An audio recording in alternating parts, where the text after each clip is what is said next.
Pilot demands black woman switch seats on Christmas Eve. Minutes later, she reveals she owns the plane. Hello, everyone. Before we begin today's video, I need your help. We've noticed that the channel is losing traction, and subscribing is one of the best ways you can help us. It's quick, free, and allows us to continue bringing you great content. Your support means everything. Let's keep this channel growing collectively. Where are you watching from? Drop your city or country in the comments below. Thank you very much. Now, let's get back to the story. The cabin lights glowed soft gold against midnight air. Outside, snow brushed the wings like whispers of Christmas Eve. Inside, first class was calm champagne glasses, velvet murmurs, a low jazz track leaking from overhead speakers. Then came the voice that cut it all open. "Ma'am, that seat isn't for you." Every head turned. The words didn't come from a flight attendant. They came from the pilot himself, still in his crisp uniform, silver wings gleaming under the aisle light. His tone was firm, almost rehearsed, the way someone speaks when they're certain they're right. Naomi Brooks didn't flinch. She looked up slowly, her calm sharper than anger. Her blazer was ivory white, her hair pinned back neatly. No diamond, no logo, no guard, just quiet confidence that somehow made the accusation louder. "I believe it is," she said evenly, holding her boarding pass steady. The pilot frowned, gesturing toward a blonde woman 2 rows back in a red silk dress. "This section is reserved for premium passengers. You might be in the wrong cabin." A soft laugh rippled from the blonde. "Maybe she meant the back of the plane," she whispered, not softly enough. The air tightened. From the corner, a younger flight attendant froze. She had scanned Naomi's pass minutes earlier. It had turned green. She knew it. She opened her mouth, then shut it again as the pilot's eyes sliced across the aisle like a warning. Naomi exhaled quietly, turning her gaze to the small oval window. The reflection staring back at her wasn't surprised, just tired. Tired of being questioned in places she paid to enter. Tired of having to prove she belonged. Again.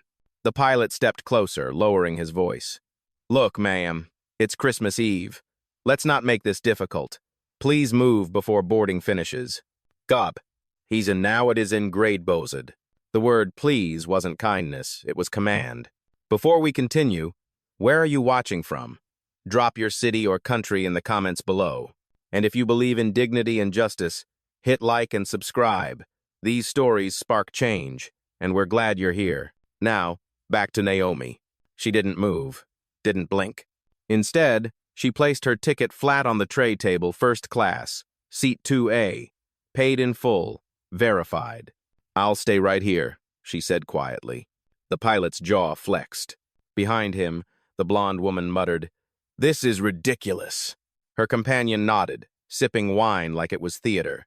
Naomi's silence pressed harder than any protest. Every second stretched, every breath in the cabin louder. Even the engines seemed to hold back. The younger flight attendant finally found her courage. "Captain," she said softly, her pass was valid. "I scanned it myself." He turned sharply. "You stay out of this." The reprimand hit like a slap. The attendant shrank back, eyes stinging, while a businessman nearby lifted his phone, just slightly recording. The red light blinked like truth, waiting for permission. Naomi noticed, then spoke with quiet precision.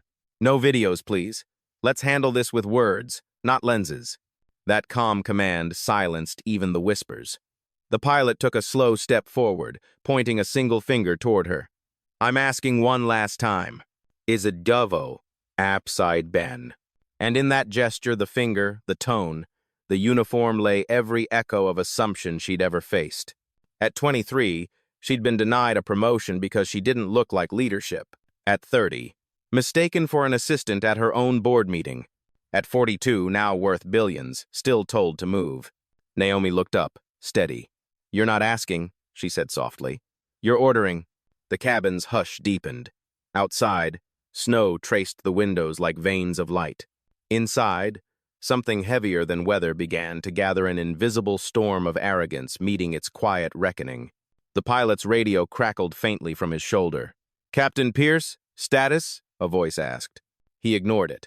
His eyes stayed locked on her, still standing his ground against a woman who hadn't even raised her voice. And that was what unsettled him most. Because real power never needs to shout. Naomi folded her hands on her lap, gaze forward, posture unbroken. If they wanted a scene, she'd give them silence instead. And silence was about to make history at 30,000 feet. The cabin was still. But inside Naomi Brooks' mind, the turbulence had already started. She hadn't planned to fly commercial that night. Not when her company, AeroSign Aviation, owned half a fleet of private jets. But tonight wasn't business. It was personal. A promise to her late mother that she'd be home for Christmas Eve, no matter what. No entourage, no PR team. Just one ticket, booked under N. Brooks like anyone else. She wanted anonymity. She got judgment instead. The irony wasn't lost on her. The pilot, still standing a few feet away, whispered to a flight attendant near the galley. Naomi caught fragments. Fake ticket. Corporate verification. The whisper was meant to exclude her. It only confirmed everything she already knew. The same story, different altitude. Across the aisle, a little girl stared from her seat, clutching a plush reindeer. Her mother whispered, "Don't stare, honey." But the girl kept watching, wide-eyed, not out of malice but curiosity. Innocence always notices injustice first. Naomi managed a faint smile for her before turning to the window again. The reflection showed restraint, but her pulse betrayed it steady, then quick, then steady again. It wasn't about a seat. It was about permission. How many rooms had she entered where someone's first instinct was to check if she belonged? Miss Brooks, the younger flight attendant's voice trembled beside her. She was trying to help without making it worse. "I just wanted you to know your ticket is confirmed." "Al, recheck with operations." Naomi met her eyes. "You don't have to risk your job for decency." The cadence of the clicked. The attendant's lips parted like she might respond. But then she looked past Naomi toward the captain, who was glaring from the cockpit door. She froze, whispered, "I'll be right back," and slipped away. The blonde woman in red, now fully entertained, leaned forward. "You really should cooperate, dear. He's just doing his job." Naomi turned slowly toward her. "And what's yours? Being comfortable while someone's dignity gets reassigned midair?" The woman blinked, surprised, then looked away, pretending to check her phone. From the front, the pilot spoke louder this time, deliberately projecting for the cabin to hear. "We have a passenger in the wrong seat. We're resolving it before departure." The words hit Naomi like voo. The announcement wasn't about logistics. It was about humiliation. He wanted witnesses to his authority. And that, she realized, would be his undoing. At 19, she'd worked night shifts at an airfield in Atlanta, refueling small planes while studying mechanical design. Men twice her age called her kid, girl, sweetheart. But she learned, she listened. She memorized every bolt, every circuit, every sound of an engine under stress. By 30, she'd built her first aerospace prototype. By 35, she'd founded the company that now supplied aircraft engines to half the world. And tonight, the same industry she had built from scratch was questioning if she belonged in a seat she paid for. The thought didn't make her angry, it made her still. Still enough to listen, still enough to plan. The intercom chimed overhead. Final boarding call for Flight 482. Naomi reached for her phone not to record, not to text, but to send a silent command through an encrypted app only 3 people in the world could access. A line of code flashed green. Protocol Skyline, standby. 1. Endo. Somewhere, thousands of miles away, her executive assistant received the signal. A system flag went live under the aircraft's registry. It wasn't revenge. It was documentation. Naomi slipped the phone back into her pocket. Around her, passengers shifted uncomfortably. The tension had weight now, pressing into the fabric of the cabin. The pilot returned, voice cold as recycled air. "Mom, operations couldn't verify your account under our database. Unless you provide another form of ID, you'll need to step out." Naomi met his stare. "Or what?" He blinked, startled. "Excuse me?" She stood, calm but commanding. "You said this seat wasn't for me. I'm giving you a chance to correct that mistake before it becomes career-defining." A murmur rippled through the passengers. Someone whispered, "She sounds like a lawyer." Another said, "No, that's confidence." The pilot straightened, face tightening. "I don't respond to threats." "431. Good." Naomi replied softly. Neither do I. Outside the window, snow kept falling, soft, relentless, cleansing. Inside, the balance of power had already begun to shift, inch by inch, word by word. And in the quiet glow of Christmas Eve, a woman who once built engines to defy gravity was about to remind the sky who really owned the wings. The engines hummed low, the kind of sound that usually soothed passengers before takeoff. But in row 2, the air wasn't calm anymore. It was charged, an invisible current of assumption and authority, colliding at 30,000 feet. Captain Pierce adjusted his cuff and spoke with the voice of a man used to being obeyed. Ma'am, you're holding up departure. Please cooperate before I have to call ground security. Naomi didn't move. Her calm was surgical. I paid for this seat. I'm not holding anyone up. From the back, a businessman muttered. Always something on Christmas Eve. The blonde in red crossed her legs and whispered to her companion. I told you it's always drama when they try to bend the rules. Those words hit the air like static quiet, but enough for everyone to feel their sting. Naomi exhaled through her nose. She had heard every version of that sentence her whole life. They, the rules, belong. Captain, the younger flight attendant said again, voice shaking but brave. Her pass scanned correctly. I checked it myself. Pierce didn't even turn. We're rechecking the system. Until then, she'll wait. She has a name, Naomi said softly. That simple sentence cracked the silence. The passengers shifted, unsure if they were watching a confrontation or a moment of truth. The pilot's tone hardened. Ma'am, I'm following procedure. No, Naomi replied. You're following perception. His face twitched the briefest flicker of something between irritation and guilt. Are you accusing me of bias? She met his eyes. I don't need to accuse you. You're doing the work yourself. The blonde gasped quietly. Someone in the back muttered, Oof. Another whispered, Good for her. Pierce's composure wavered, but only slightly. Fine. We'll settle this by calling dispatch. He motioned for the flight attendant at the galley Melissa to bring him the handheld radio. She hesitated. Naomi could see the conflict in her eyes. Obedience versus conscience. When the radio arrived, Pierce pressed the side button and said, Control, we have a passenger attempting to occupy a restricted first-class seat with unverified credentials, requesting clearance to remove. Naomi's eyes narrowed. Unverified. That word, so sterile and bureaucratic, was a blade dressed as policy. Her voice stayed low, deliberate. You're making an official record of this? Pierce glanced at her, slightly smug. Standard documentation.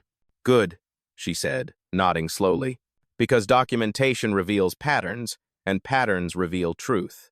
A few passengers glanced between them, realizing this wasn't about a seat anymore. It was about something older, heavier. The radio crackled.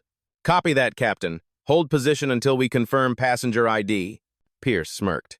There, see? It's not personal. Naomi leaned back. You keep saying that as if making it procedure cleans the intent. With everyone. Behind her, the younger attendant, the same one who'd scanned her pass, finally broke her silence again. Captain, I just rechecked the list manually. Her ticket's valid under corporate priority status. She belongs in 2A. The captain's jaw locked. That's impossible. She doesn't match the profile. The sentence landed heavier than he intended. The attendant froze. So did half the cabin. Naomi tilted her head slightly. And what profile would that be? He didn't answer. Couldn't. His silence was the confession. She smiled, small and razor-sharp. Exactly. A ripple of discomfort passed through the rows. The blonde woman looked down at her wine. The businessman shifted, pretending to check his watch.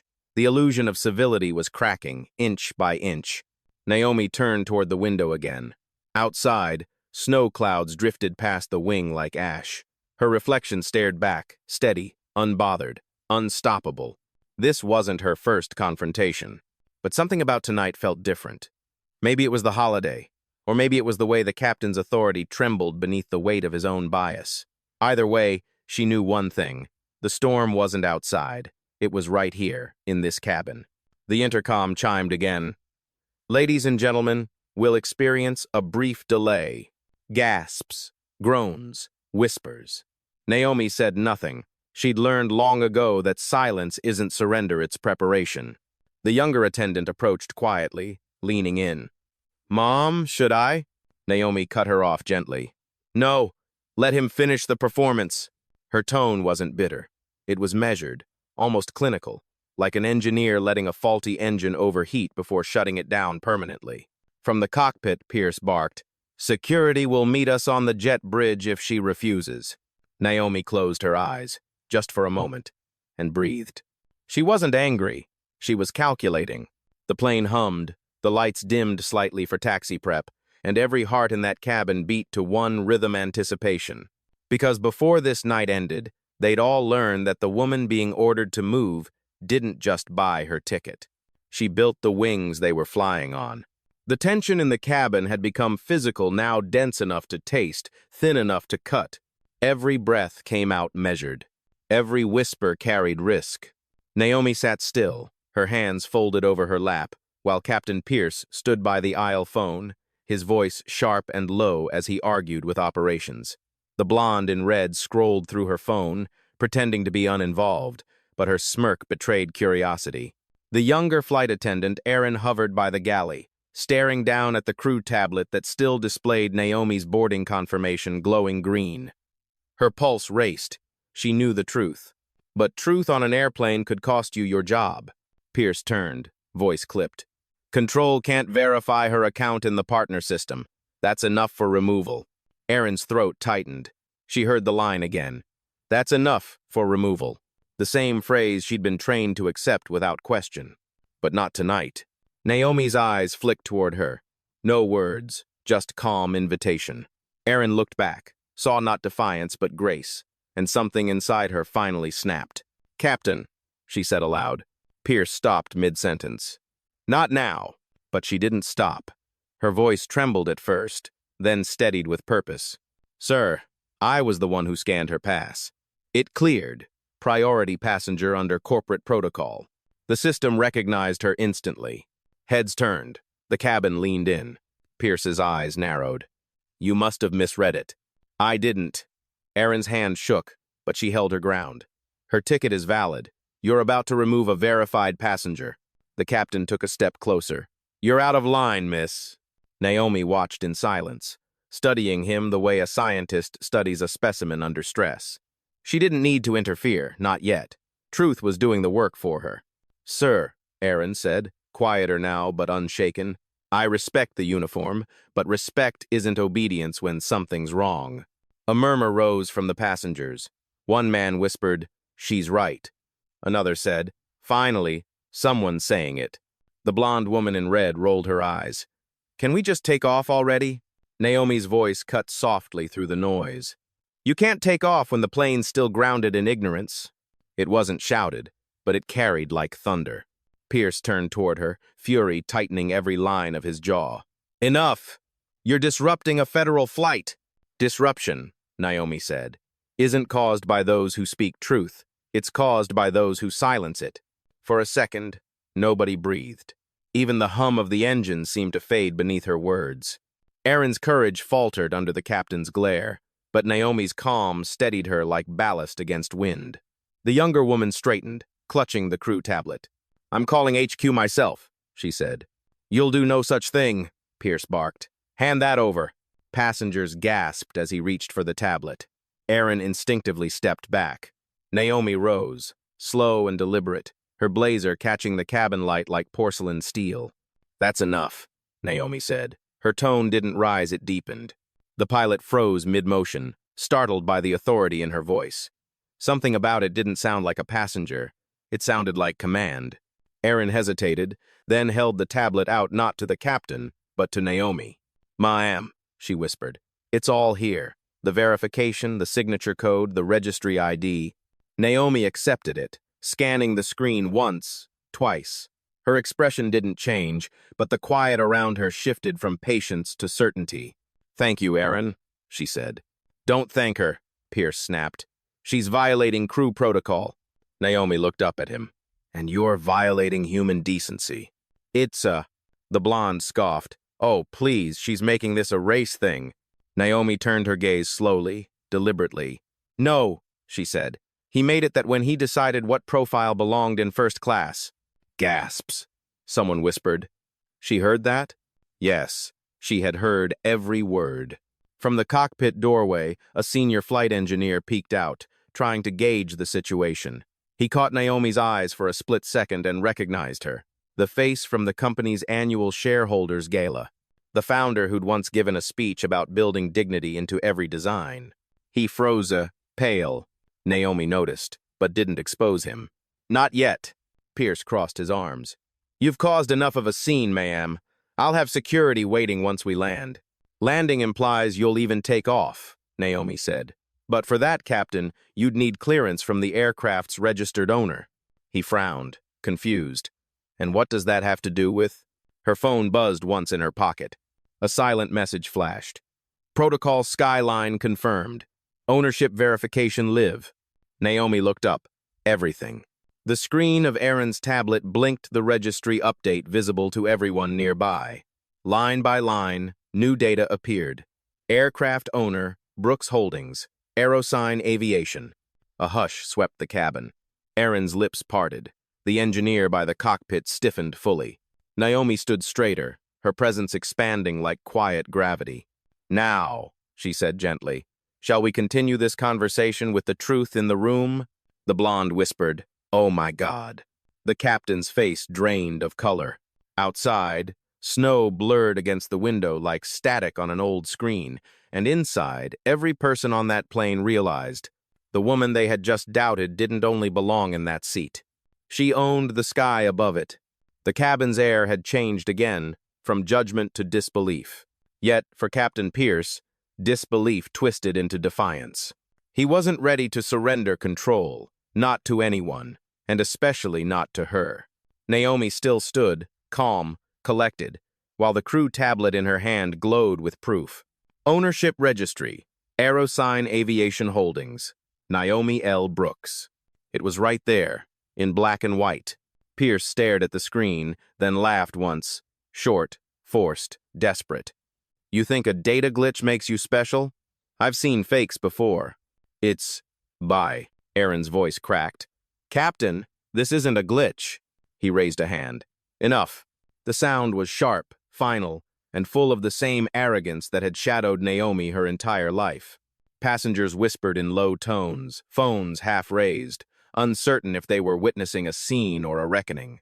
Naomi didn't move. She'd dealt with men like him before, men who confused volume with authority and posture with power.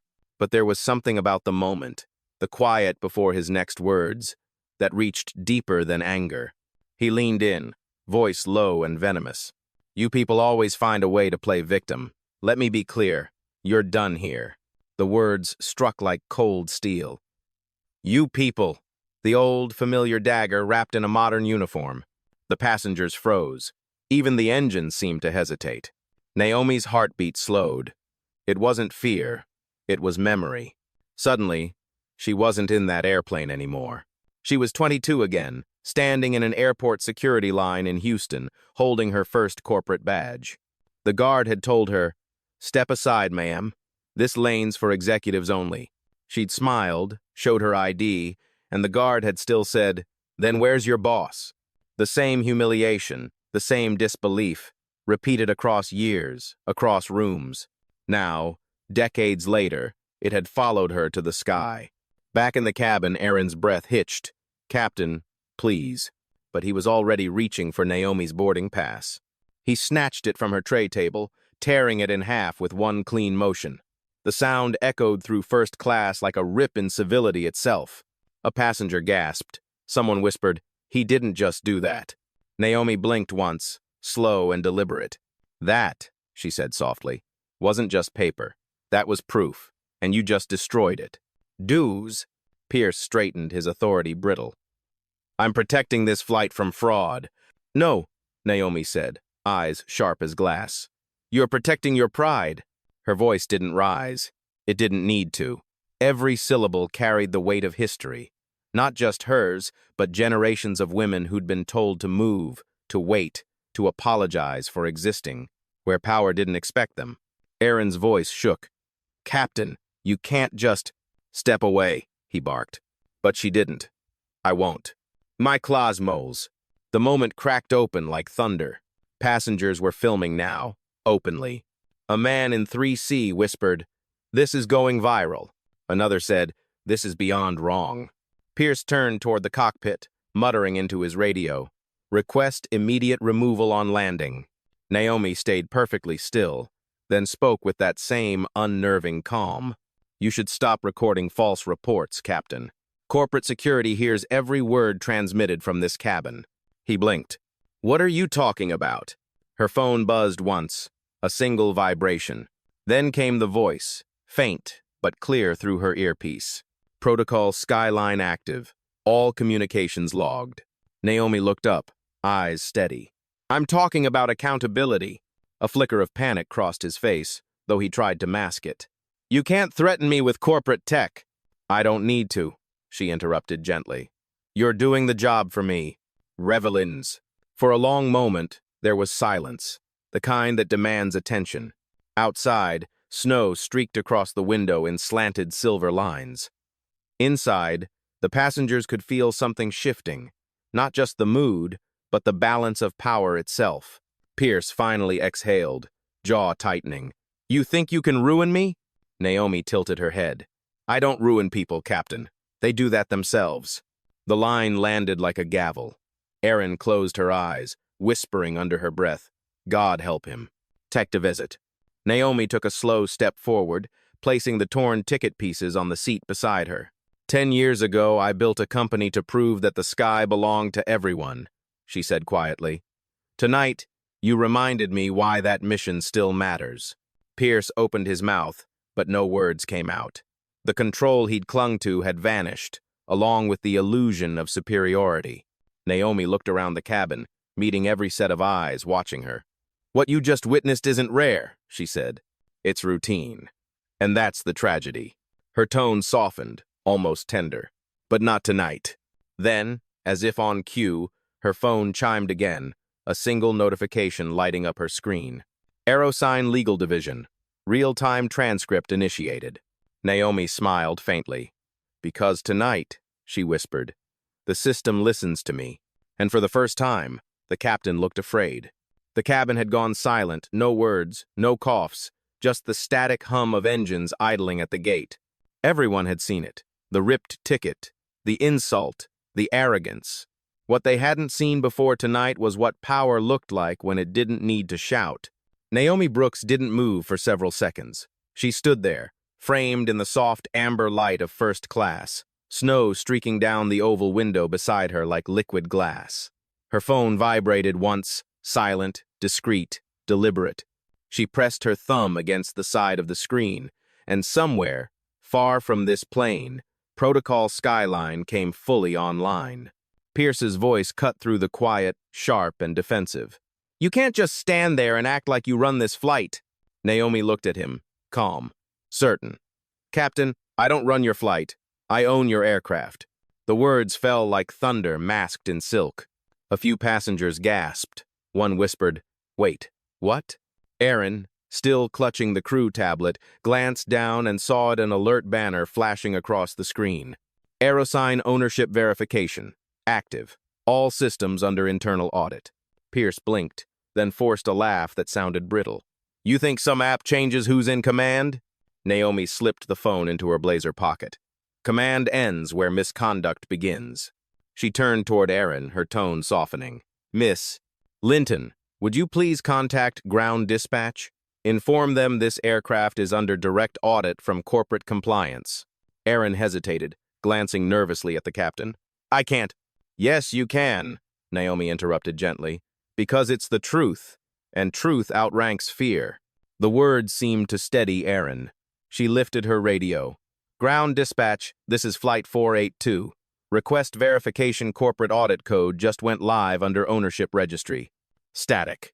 Then, "Copy that, 482. Hold position. We're confirming." Pierce's face drained. "What did they say?" Naomi turned toward him. "They said hold position. In other words, don't move."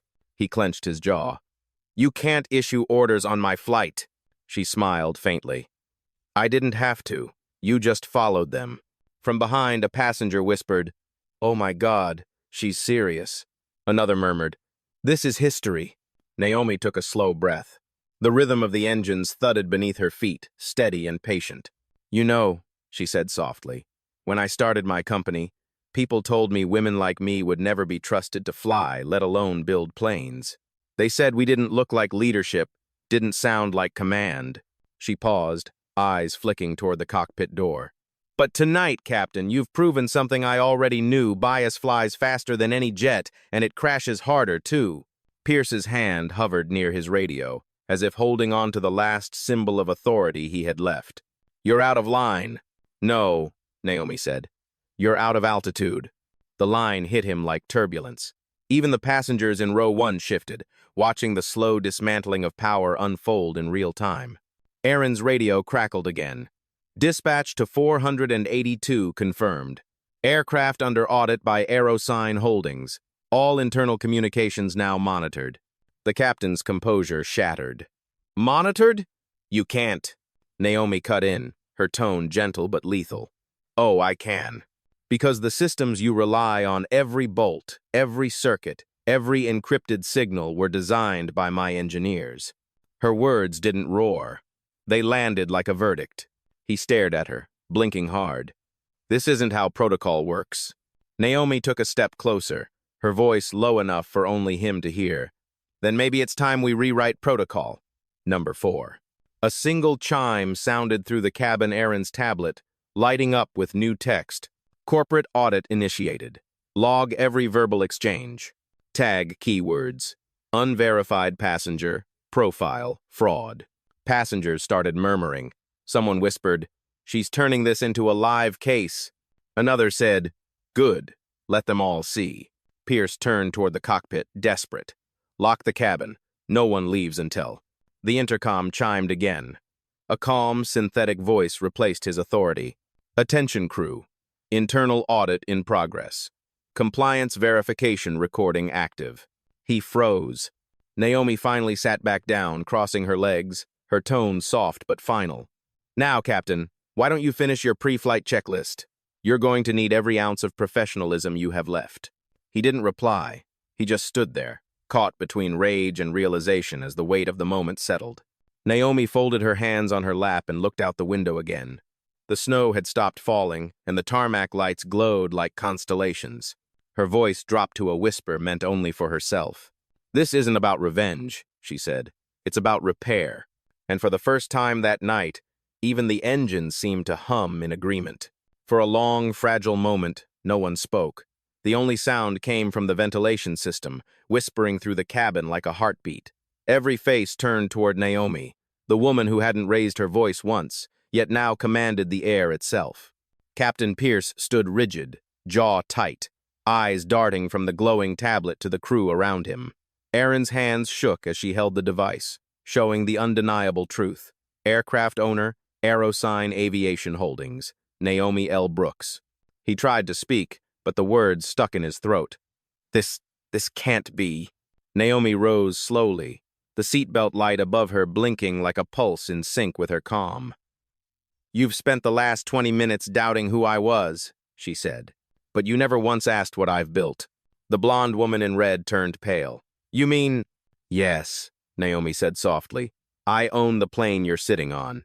The sentence landed like an earthquake under silk. Passengers gasped. One man clapped once, then stopped, unsure if it was allowed. Pierce took a step back, disbelief wrestling with dread. You set me up." Naomi's eyes didn't flinch. "No, Captain. I gave you a chance to show who you really were. You just took it. Thanks for watching, and I do mine exist." A murmur rippled down the aisle, soft but rising, the sound of realization spreading through the cabin. Aaron's eyes watered, torn between relief and awe. Naomi turned toward her gently. "Thank you for speaking up. You did what leadership looks like." Pierce's shoulders sagged. "So, what happens now?" Naomi took one step closer, her voice low but unmistakably final. "What happens now," she said, "is consequence." The intercom chimed again, this time with a calm male voice from operations. "Captain Pierce, you are instructed to stand down. Ownership authority has overridden flight command pending review. He froze. The cabin filled with the sound of quiet justice. Naomi exhaled once, soft, almost weary. "You told me to move, Captain," she said. "Now, you'll be the one leaving your seat." The passengers watched in stunned silence as the man who had started this humiliation lowered his gaze. The sky suddenly too small for his pride. The moment the intercom clicked off, the cabin transformed. The hush wasn't fear anymore. It was judgment. Collective. Inevitable. Captain Pierce stood frozen in the aisle, every trace of command stripped from his posture. His authority, the same one that once filled the air like pressure, was now nothing more than static. Erin lowered the crew tablet to her side, tears still trembling on her lashes. Around them, passengers whispered like a jury ready to deliver its verdict. Naomi didn't raise her voice. She didn't need to. "Captain," she said, tone level and composed, "you'll surrender control of this aircraft immediately. Your words, your conduct, and your misuse of procedure are already documented. You're done." He blinked, dazed. "You can't." "Already did." Her phone vibrated once. She tapped it, and the cabin speakers chimed with a new voice. Calm, professional, and absolute. "Captain Daniel Pierce, your flight credentials have been suspended pending internal investigation. You are ordered to step away from the cockpit and remain seated until security arrives." The message ended. Gasps swept the room. He looked at her, disbelief collapsing into hollow silence. "You destroyed me." Naomi's gaze softened, but only slightly. "No, you did that the moment you decided respect was optional." The blonde woman in red covered her mouth, whispering, "He's finished." A man across the aisle muttered, "That's what accountability sounds like." Pierce sat down slowly in the jump seat near the galley, hands trembling. The very walls seemed to shrink around him, the aircraft that once felt like his domain now nothing but evidence. Erin approached Naomi, still shaky. "What happens next?" Naomi turned toward her, calm returning like sunrise after a storm. "Now, we fix what's broken. We don't bury it. We rebuild it." Lud. Outside, snow drifted across the tarmac, lights like falling ash, quiet, endless, cleansing. Inside, the hierarchy had flipped completely. Power no longer belonged to the loudest voice, but to the most composed. And as Naomi took her seat again, every passenger understood the truth. Justice hadn't shouted. It had simply stood its ground. The engines were still humming, but the tension had melted into something else, quiet awe. Passengers whispered softly, not daring to disturb the calm that had settled over the cabin. Even the snow outside seemed to fall slower, as if the sky itself were listening. Naomi Brooks sat poised in seat 2A, the same seat she had been told wasn't hers, the same seat that had started all of this. Her reflection in the window looked different now, stronger, steadier, the weight of generations standing behind her. Erin approached one last time, voice small but sure. "They're asking if you want to deplane, ma'am." Naomi smiled faintly. "No, we finish this flight. We don't run from turbulence. We rise through it." The younger woman nodded, a tear escaping despite her effort to hide it. "You changed everything tonight." Naomi looked toward the front of the cabin, where Captain Pierce now sat silent and pale, his uniform stripped of command. "Not everything," she said softly. "Just what needed to be seen." "Is both." The intercom crackled again, this time with a new voice, steady, respectful. "Ladies and gentlemen, this is your first officer. We'll be departing shortly. Thank you for your patience, and thank you for your witness." A few passengers began to clap soft at first, then stronger, spreading like the rhythm of relief. No one cheered, no one shouted. It wasn't celebration, it was acknowledgement. Naomi stood once more, turning to face them. "Dignity," she said, her voice even and clear, "shouldn't depend on how you're dressed, where you sit, or what you look like. It should be the default altitude of every human interaction." Her gaze swept the cabin. Tonight wasn't about power. It was about proof that calm can be louder than rage, and that justice doesn't need applause to be real. Then she sat down again, fastening her belt as the aircraft began to taxi. The lights dimmed. The engines roared softly to life. Outside, dawn glimmered faintly over the snow. And somewhere above it all, the sky waited open, endless, and finally equal.